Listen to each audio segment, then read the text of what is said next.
Hi, folks. Welcome to episode 17 of Ask Evelyn. We're really excited that you guys are here today to check in with us on our Wednesday show. And we're getting things set up on our end. I hope that everybody's having a really good summer. It's getting a little warm out there, which is fantastic.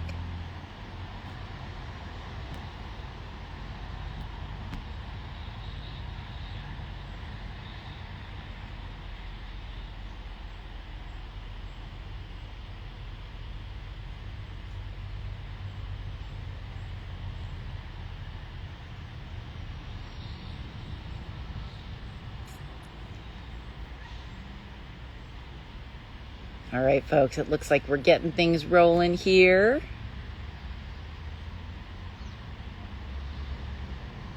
I'm sure it is a bizarre experience to watch me continue trying to find all of the different things and read through the comments on Instagram. So we have a really, really good show. Background noise.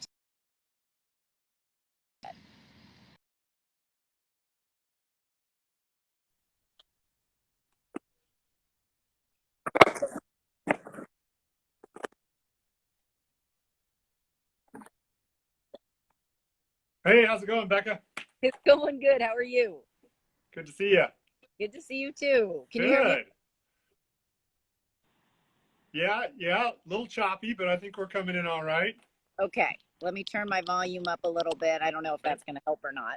My there signal we go. looks pretty good. So hopefully, is that a little bit better? Yeah. So where are Okay. you at today? What's that? Where are you coming from today? So actually, I'm on a little bit of a vacation. I'm actually outside of the town of Winthrop today. Okay. But Ah, I was telling viewers before you logged on that I have such dedication to the show that I'm totally willing to take a break and come and talk to you guys because it's really fun. And I appreciate each and every one of you who log in and check us out every week. That means a lot to us, right, Pat? It's great to see everybody join us. it does. It's great. And it's well worth it to just take a little bit of time out of my day to come and see you guys. So, Yeah. A nice uh, midweek break from your vacation. Thanks for joining us. definitely, definitely. Always happy to. So, I guess we can get this formally rolling. So, welcome to Ask Evelyn, where we to answer your questions about garbage, recycling, compost, and other trashy topics. We are on episode 17, which is kind of unbelievable. We've got two really good questions for you today that came into us from the Ask Evelyn email box. So, thank you, folks who wrote into us, and Yep. we're really excited to cover both of those topics. So, I'm Becca Fong, and I'm the residential solid waste outreach planner for Seattle Public Utilities. And my lovely co-host is. Hey, hi, everyone. I'm Pat Kaufman. I'm the commercial recycling and composting program manager for the city of Seattle, for Seattle Public Utilities, helping businesses recycle and compost all their waste. So yeah, happy to be here. Thanks. All right. So, just a quick reminder that the show is run on your questions. Like I said, we've got two really good questions that came into us through the Ask Evelyn email box. So, you have several ways to send us your questions. You can either put them in the comments of this show, or you can also send us a note on any of our other social media platforms: Facebook, Twitter, of course, Instagram. We have gotten some great questions from you guys who've sent them in so far. And of course, the Ask Evelyn email box, which is askevelyn@seattle.gov. So, we love getting those that way. Good So, old Evelyn the envelope. Evelyn the envelope. I feel very, very privileged and ecstatic to carry the mantle of Evelyn the envelope. I'll All get right. a hat and some jaunty gloves soon enough. So, like we do every week, Pat, you're going to kick us off with question one. All right. Question one comes to us from Bonnie. She says, "Hi Evelyn. I noticed that Bob's Red Mill packaging has changed, and since they are a conscientious company, I looked and saw that it is labeled number 7. Does this mean the packaging is compostable?" Well, it's a good question, Bonnie. It is true that number 7 usually accompanies the other markings that might indicate compostable, but in this case, no, I'm afraid not. This is a packaging mark. Number 7 is a plastic resin marker that is essentially assigned to everything else except for 1 through 6. So Sure. Can I help the you out with the visual, Pat? oh yeah, get on. Let's see it. Okay, so I do love some Bob's Red Mill stuff, and we happen to Yeah. have one covered. And, I think you and I had thought about this, and you did a little bit research, which you're going to tell folks about in a second. But, they are a great company, but there it is. I bet that's the symbol that Bonnie was seeing. Yeah, yeah. And it's just not clear. what would be great is if Bob's Red Mill began to use a resin that was a compostable resin, that they would add the word compostable on there, or commercially compostable where facilities are available, or something along those lines. It's a very typical kind of phraseology one might use. But number 7, as I said, it just means it's not, a plastic resin that is identified as 1, 2, 3, 4, 5, or 6. It's 7. 7 is everything else and anything else. So Like right there, right? yeah, other really narrow it down for us. So we do message. It's not, it's not a surprise, and it's part of our fault. We message on certain markings, like when we're doing a lunch and learn, we're chatting with someone. We might say, if you see on a container the letters PLA, which stand for polylactic acid, which is a cornstarch-based polymer, which is a very commonly used substrate material for compostable materials. Because it's like plastic looking in a polymer production facility, they put number 7 on it because it's other. It's not 1 through 6, it's other. But if it doesn't have 7 and PLA and the word compostable, you would not want to put that in your yard waste cart. So that would have to say PLA under there, right, instead of other, and still have the markings that say compostable. Right. The key is the word compostable, or the term commercially compostable, something like that. Really look for the word compostable because, 7 is enough. Even PLA might not be enough. I mean, it could be, who knows? Packaging, there's no regulatory framework for this. These are all voluntarily used markings by companies for their packaging. And it's helpful to us, but it's not a comprehensive kind of space. So, look for the word compostable. Good eye, seeing the number 7, thinking, oh wait, is this one of those? And maybe Bob's Red Mill is on the path. Maybe they're in the process of an R&D, pathway that they're on. Maybe in a few months that might say PLA and compostable on it. No promises because I have no information about that. Right. I'm just saying that's it's not uncommon for companies to do a transition periods from the traditional packaging element to the new, more sustainable one, because PLA is corn-based, renewable. It's a better option than a resin-based plastic version that's not a renewable resource. So yeah. Right. And even what has really changed about the recycling system is that even if, say, this was made out of number 1 PET, this film plastic, we can't take that kind of stuff, and the food really complicates it. And so those are some other things to think about. We'll talk about food packaging when we follow up on our weekly waste challenge at the end of the show. Sure. One other thought, Bonnie, too, is that if you love Bob's Red Mill and you would really like to see them move on that path, I think there's a lot of power in consumers contacting businesses. Yeah. I think there's a lot to that. As a very small example, Trader Joe's, who has had a lot of packaging around things like produce, they have slowly begun that transition. I was listening to a podcast of theirs where they talked specifically about that, how they heard loud and clear from customers that they wanted to see less prepackaged produce, and now they're starting to offer that. So, Bonnie or anybody else who's, if you have a product or a company that you really like to patronize and you'd like to see them make some changes or consider some changes to their packaging, by all means, call them, email them. I think that it's always great. They do this because they think that we want this. So yeah, I think it's the traditional way of writing a letter to the company is always an option, but engaging with them via social media is also effective. Seeking out a podcast. Sometimes those podcasts aren't even company official. They're sort of like fan club based or something. But you definitely have other channels to kind of get your favorites. Hey, if you're a committed, a loyal customer to them, they definitely want to hear from you. So I recommend that. Yeah. All right. Well, thanks, Bonnie. That was a great question. Yeah, it was fun. I'm really impressed. I mean, those of you who are looking at really, really closely at what you're getting. And Pat, that's also another reason, just really quickly. So that has to go in the garbage. Yeah. The number 7. And that's also a really good reason why we don't recycle by the numbers. Yeah, that is a good point. You don't trust the numbers. The plastic we collect curbside is rigid plastic, hard plastics, tubs, bottles, jugs, things like that. Anything flexible like that is not going to be accepted in our curbside program. Any flexible packaging is not allowed. So no go. I know it's confusing because it's so tempting. It's on all the packaging. All right, so our second question also came in through the Ask Evelyn email, and this one came from Janine. So, hi Evelyn, how should I dispose of an empty plastic hand sanitizer bottle with a pump? It's hard to get the plastic bottle clean inside without rinsing the residue down the drain. So, Janine, thank you so much for this question. I think it's kind of twofold. So it's a recycling question, but also really a drainage question, and we're one utility. And so that's a really good thing. And we check in with drainage and wastewater quite a bit. We did with the cornstarch packing peanuts as well.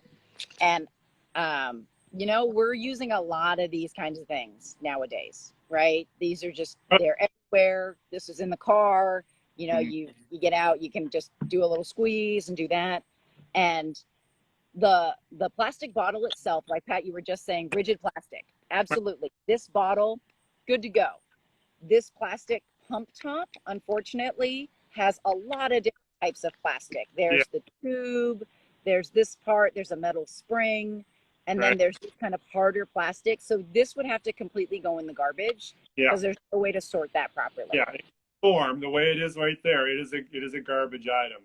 I've not tried it, but I suppose if you took the part that screws onto the cap apart from the pump, then you could put it on there. But that's getting a little too, deconstructing items kind of. So I think you're right. The whole pump is garbage as a pump. But that's a good point, Pat. I mean, I think that, folks who are out there watching Ask Evelyn do want to know about that, right? So you're thinking about this piece right here?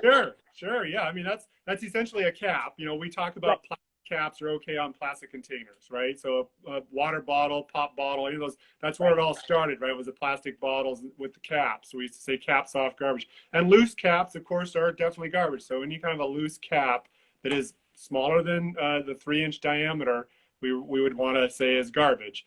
But something like that, I mean, I was just looking at it, and just trying to see it there. It's just like a cap, like a pop bottle cap. I mean, it was just that part. And the other part is like some of the companies, are more of the squirt top. You just pop the little top off and you squirt some of the hand sanitizer out. That would be okay because it's the pump mechanism. There's a spring in there. There's different types of plastic. There could be materials in there that they're not going to be, the plastic recyclers are not happy to have those in the any of those little pieces right there.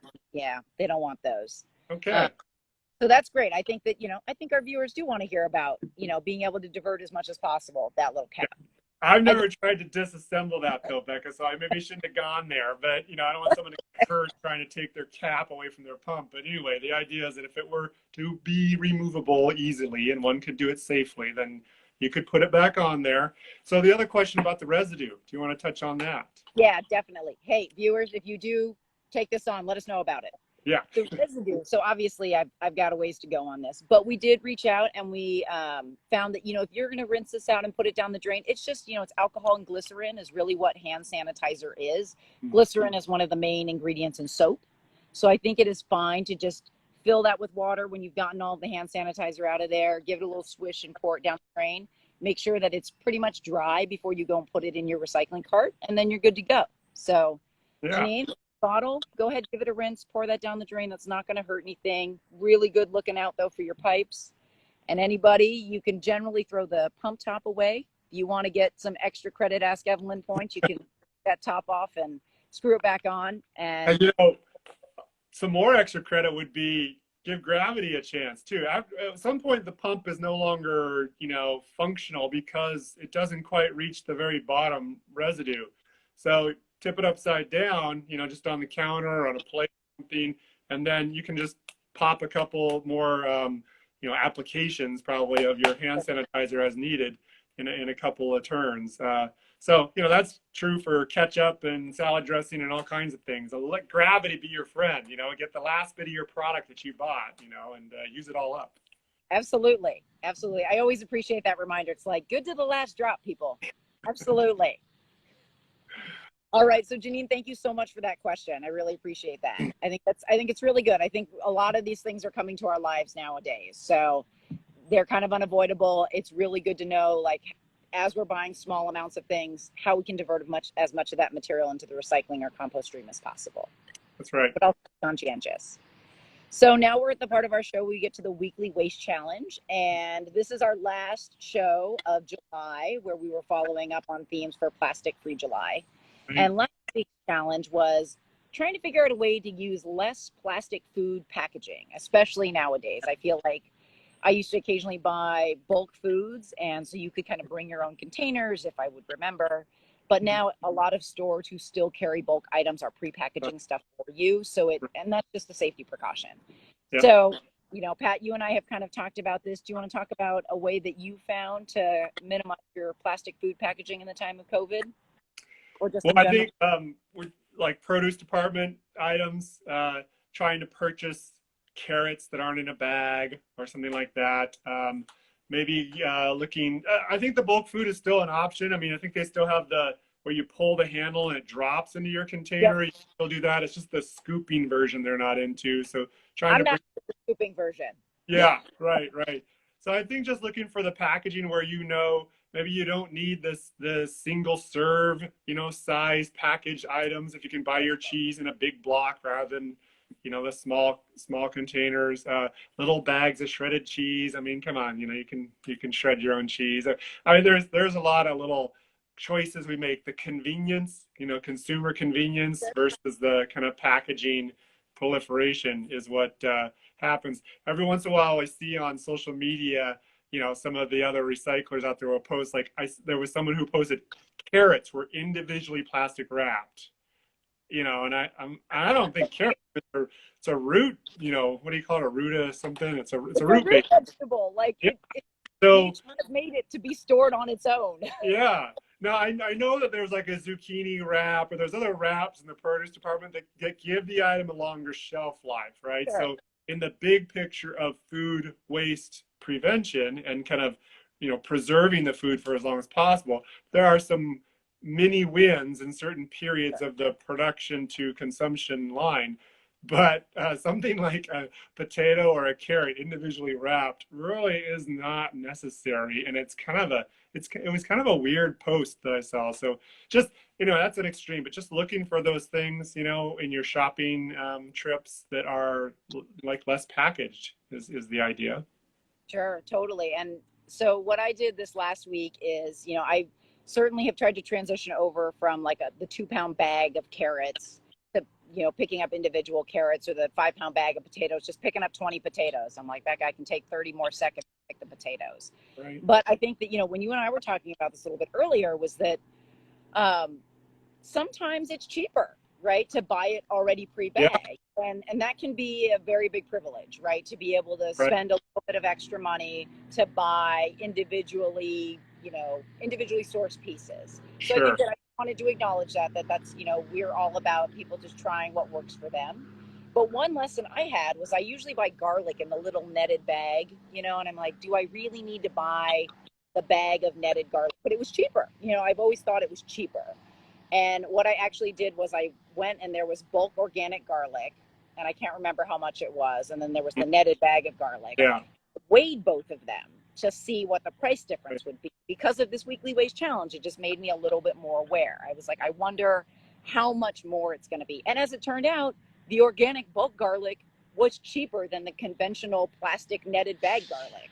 And I I never think would have done that had I it's not like had a this bait, weekly waste challenge to think about. it's like a bait and switch, they kind of get you on to like it's cheap for a while, but then it's the convenience part that you're getting, like, oh, it's 4 cloves in one grab, or something like that. So I think that's true. I think also like apples for me, I like a smaller apple, a Fuji Yeah. apple that's smaller because Not like this like big. single snack size. Some are massive, exactly. And so the small ones seem to only be available in bags, right? They're like a bag of 8 of them or something. And so sometimes I buy the bag because I really actually will waste less apple, or Sure. I'll eat what I actually want to eat, which, and so there's certain choices like I like those peeled carrots, for kids or for snacks. Those are pretty good. Those are nicely peeled and perfectly ready to roll. So you're kind of that's one way to kind of make a choice on certain things. But I encourage all of you. I mean, just like for me, it just made me stop. I wouldn't have thought Right, about it with the weekly waste challenge this week. Just kind of look at the things that you're buying and be aware of it, and think about, like, is there one way that I can make a swap, right. right?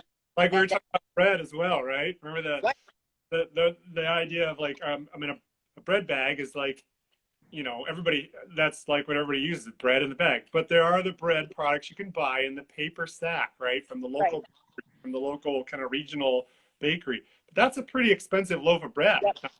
And plus it doesn't last as long at home. It gets Yep. stale faster because it's not in plastic. So you kind of make these choices as consumers almost on, your sort of menu choice for the day or week versus otherwise. But that's how bread was in the old days, right? There weren't plastic Sure. bags, so we managed. But it's a funny choice sometimes to make between if you're going to the market and you're thinking about plastic packaging and you have to make those choices. There are some good choices you can make and others where you just have to submit to the plastic packaging because you want that food to be preserved and have good shelf life. So there's a balance. Absolutely. And I think that was the whole point of Plastic Free July, was really minimizing single-use plastics as much as you can and really just raising your awareness. And for those of you out there, I like to think that Pat and I aren't real preachy. We're here to just like give you some tips and tricks and make it feel okay, right? I mean, sometimes it can be really overwhelming out there to have lots of messages of what you should be doing to reduce your waste or maximize your recycling. The great thing about recycling and composting and waste reduction is that it's something you get to do every single day and you always get to practice, right? Right. And That's so, right. every day is a different day and you get to make different choices. And that's really just about raising your awareness and slowly making those choices over time. So it is a great thing in that, you buy your house, you have a certain furnace. You buy a car, it gets a certain miles per gallon. I mean, there's not, it's your day-to-day consumption. It's your week-by-week consumption of the choices you make in food purchases, in, entertainment purchases, maybe in clothing purchases. I mean, there's consumer goods that's the variable for you as a footprint. And I don't want to be preachy either. I'm glad you brought that up. I mean, so often I hear, in the back of my voice, like, oh, geez, don't be too don't try and push the guilt out on the folks. That's not our role. Our role is to present the options, to suggest some alternatives, give a person that moment of pause in their consumption habits to say, oh, could I make a better choice? Could I make a choice that's going to make a difference? Because if everybody stopped buying carrots in a bag, pretty soon there wouldn't be carrots in bags. I mean, that's how it works. It's supply and demand. I mean, it's not a crazy concept. yeah. Well, thank you guys for listening to us. I mean, we appreciate all of you tuning in, and we love your feedback too. So let us know, and we hope that we give you a little bit of a glimpse and maybe a couple of little tips and tricks to try in your everyday life, because that's why we love what we do, and we hope that that's why you tune in. So for next week's waste challenge, we're moving into a new month, and I'm actually really excited about this week's waste challenge. We're going to do a 2-day waste audit. So Pat and I are going to collect all of the things that we throw away for 2 days. Right. One day was originally one thing we thought of, but 2 days is really good because you get kind of a bigger picture. Yeah. And then what we'll do is we'll sort it out and then figure out which items we could probably use less of. Right. So we will be reporting back on that. And we both have a family household, so it's not just our choice. It's our household, waste stream that we'll look at. And, this is something we do for businesses as well. Just a little quick commercial on commercial program work here. If you're a reviewer and you have a business in Seattle and you want help with, via a waste audit, watch the next week's episode to see a little bit about our little waste audit experiment here. And then we can maybe help you out in your business as well. Yeah, absolutely. It's always very telling. I do these with schools as well. So it's always very interesting to see what kind of material you throw away. I mean, you're kind of aware of it as you're consuming it, but when you see it in mass, it really kind of brings to light some other themes and things you can work on.